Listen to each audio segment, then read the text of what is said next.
Hello, and welcome to another episode of Fully Charged. This episode is all about the Mercedes 250e, which is the car I'm driving now, and I've driven, almost half a kilometre in it. So I'm doing that thing I often do where I get in the car and start driving it and then start talking about it, and I know nothing about it. But one of the things that is fascinating about this car, that's got nothing to do with the technology or the build quality or the fact that it's a purely electric car, which this one is, 100% electric car, no petrol engine, it's not a plug-in hybrid. But one of the mysterious things is that it's sort of secret. It's like Mercedes have built this electric car, but they don't want anyone to know, and they're not that keen to advertise it. But here's a first impression of what it's like to drive. Obviously, I'm a sucker for this stuff. Regular viewers will know I'm easily impressed. I would call this a high-end electric car. It is very nicely put together. It is very solid feeling. It's a very easy car to get control of. The visibility is fantastic. The mirrors are really good. The rear view is excellent. Controls are very intuitive. As soon as you see the dashboard, you know exactly what you're looking at. It's all that stuff is really good. You can't sort of go, oh, it's Mercedes build quality is never up to much. No, they're really, really good at making really good cars. Everybody knows that. And this is a really good car. Now, they had a long and complicated and I think varied relationship with Tesla, and they still clearly supply components to Tesla. And I think Tesla did quite a lot of work with them on their electric drivetrains, and that shows on this car. So here's the basic stats for the car. It has a 28 kilowatt hour battery. It has an electric motor with 340 Newton meters of torque, which means it's quite powerful. It is a very comfortable 5-seater interior. It has an official stated range of about 120 miles. The lovely man who's lent me this car, Andy, said he thinks 85 to 90 is a realistic, like everyday driving range in rain, in the cold and the wet, with hills, which seems very, very plausible. But here's one of the things that I know will garner some comments and some annoyance, because it is a brilliant car. It has no rapid charge ability. So this car can be charged on a 13 amp plug like you have in your kitchen, or it can use a wall mounted car charger, but only up to 16 amps. So it's only a 3 kilowatt charger, a 3 kilowatt or 5 kilowatt charger. So it takes at the minimum 4 to 5 hours to charge it. So if you're going to stop at a motorway services and plug it into a rapid charger, the only charger you can use is the really slow one. So you're going to be waiting 3 or 4 hours to add 80-90% to the battery, which means it's just crazy. And what Andy, the owner of this car, has said is that he's not going to go on long journeys in it. He can't, because he can't be bothered to wait that long to recharge the car. I'd say that was a real drawback of this vehicle, because everything else about it is really nice. And it's really hard to know. I think his reasoning is quite sensible, why they didn't put a rapid charge socket on it, and that is because this car you can also get as a diesel version or a petrol version, and they haven't changed anything about the exterior on this car, and the actual refueling socket for the fossil burning version is a specific size. They haven't even changed that. So they haven't got room to put in, for instance, a CHAdeMO charger or an AC charger, which is a slightly bigger connector. They haven't got the space in it, which you just think, well, that's baffling, because that can't be that complicated to engineer that into a car. But that seems to be the only reason, because in every other respect, this car is above average for the range of vehicles that are equivalent to this. Electric vehicles with around 100-mile range. And I mean, this is a very nice car. This is a proper posh Mercedes. It's not a Renault Zoe, and I love the Renault Zoe, don't get me wrong, but the Renault Zoe I love it because of its simplicity and its basicness of its design, and this has got a lot of very Germanic silver and black fittings and all kinds of stuff like that. I'm going to try. I've just put it in sport now. I'm just going through all the various things it can do.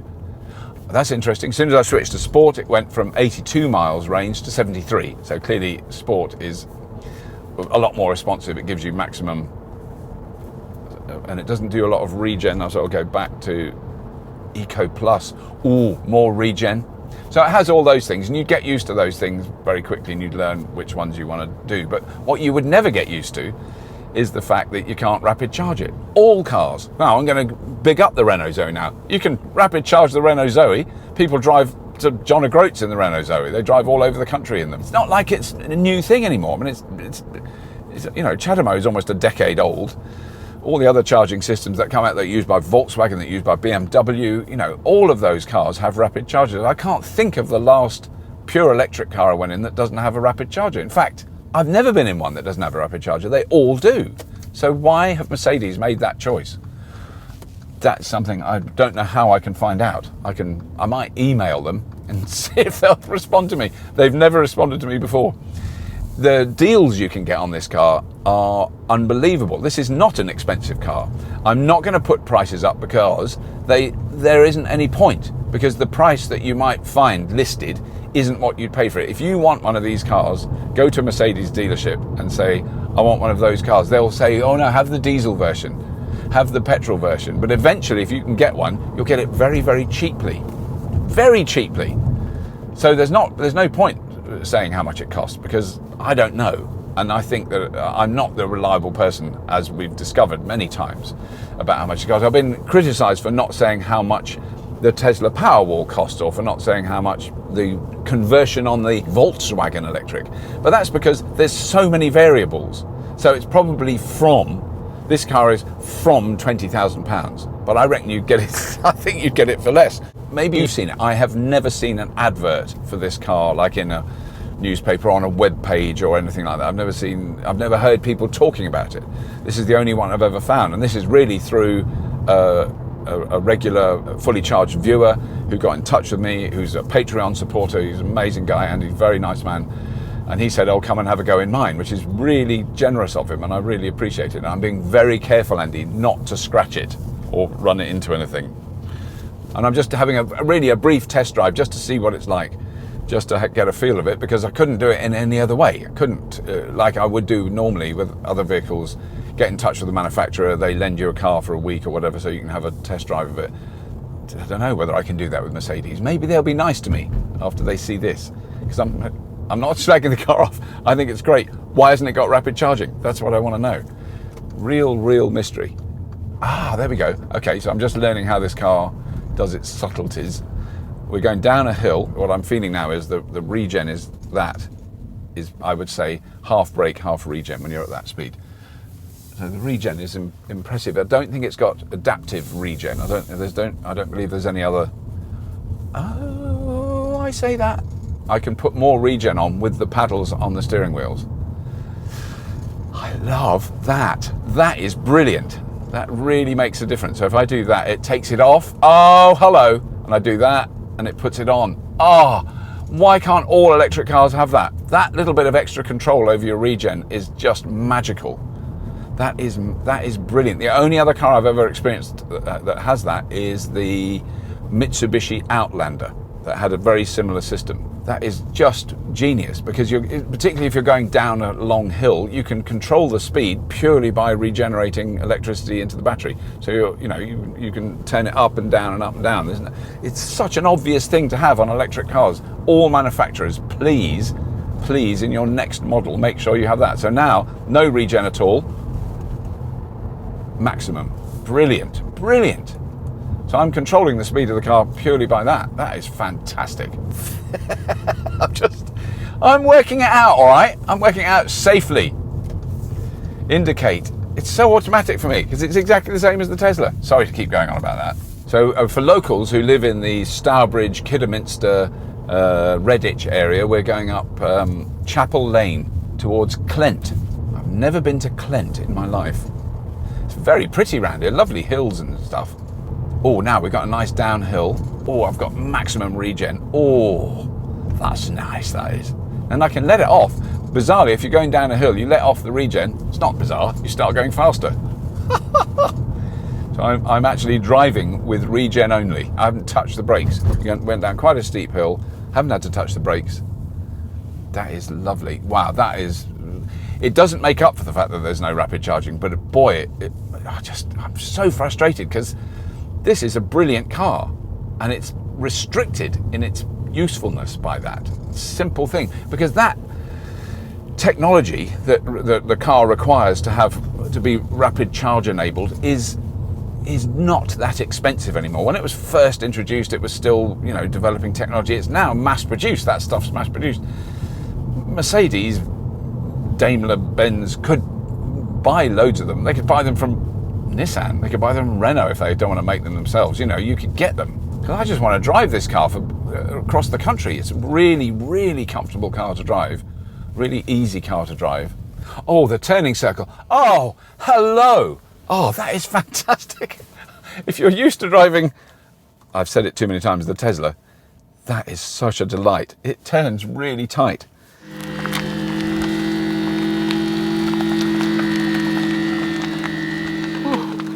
Oh, that's the pedestrian warning sound. It's quite mournful. It's quite a sad noise. It sounds like a mummy whale that's lost her baby whale in the sea.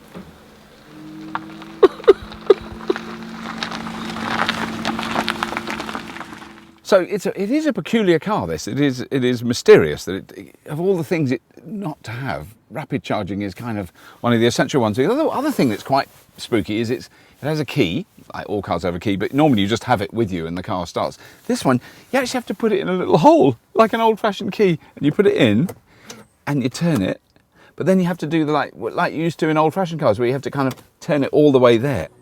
That turns it on. It's on now. But that's very peculiar. Don't have to do that. I mean, I'm not just talking sort of Teslas. I'm talking everything that I've driven. You just have the key with you. You don't have to put a key in. That's quite peculiar. So I've got really mixed feelings about it, because there's no question this is a really highly finessed vehicle. It's really nicely finished. It's really nice to drive. It's got, I would think, very good, very decent range. It just means that you go on a motorway and you think, oh, I'm going to stop here. I can plug it in, and using the things like rapid chargers, you can use the ordinary AC charger, but it takes 3.5 hours to fill it. So you're going, well, what am I going to do for 3.5 hours? I've had my coffee, I've had a wee. It's just that doesn't work. And that's all the criticisms of electric cars from 5 and 10 years ago. It was, they take too long to charge. This one takes too long to charge. At home, it's fine, doesn't matter there. But when you're on a motorway or something, you want it to do anyway. I don't know. Other than that, it's brilliant. It's very, very good. I really like it. So that's all. That's all for this episode of Fully Charged. I'm not going to be too boring about it, but I'll just mention it. Patreon, subscribe, if you want to, and if you have been, of course. Thank you for watching.